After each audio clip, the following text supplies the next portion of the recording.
Seguramente te ha pasado que estás obstinado de tener horas al teléfono hablando con alguien en el call center. Es súper tardado, te redireccionan con 1000 personas y nunca te resuelven.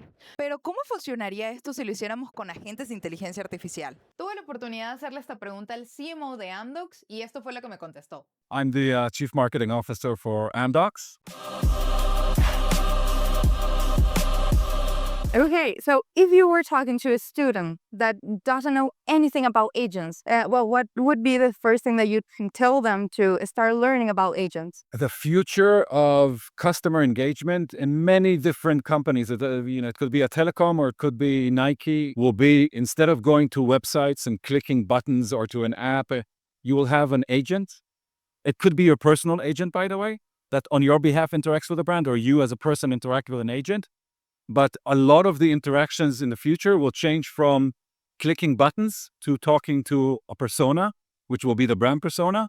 And this will be a totally native conversation, and it can do many things that the app cannot do today.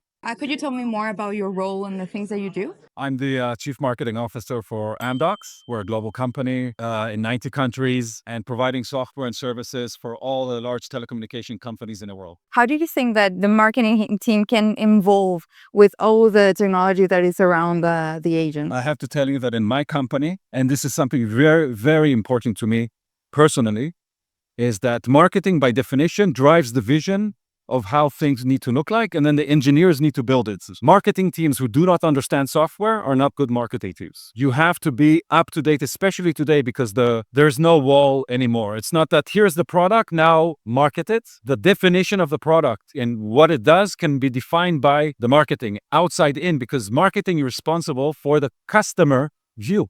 And the customer view is the most important. So being at the same time as product or technology, it's sometimes even having the vision ahead. Wow, that's amazing. And one last question about the personalization of the agents. What is the most common error that you found?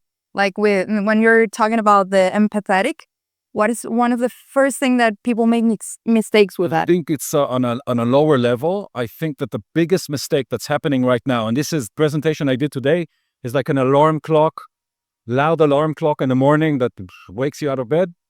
It's wake up. We're designing people. We're engineering people. This is not software. Do they need to be empathetic? Do they need to be formal? Now, the answer depends on the brands. Some brands need empathy, but other brands might mean something else. Because if you think about, I don't know, some sports brand, maybe they're much more like coach-like and drive you in motivation and not empathy. Come on, stop being lazy, wake up, do it. And somebody that you need technical support for and you're frustrated because you have no connectivity, you need empathy. So the persona, understanding that we're designing people, they're not biological. You cannot touch them yet. They might be robotic very soon, but for now they're digital. But their behavior needs to be totally human. And it's the first time software is actually meshing up with psychology in such a tight way. And it'll be amazing.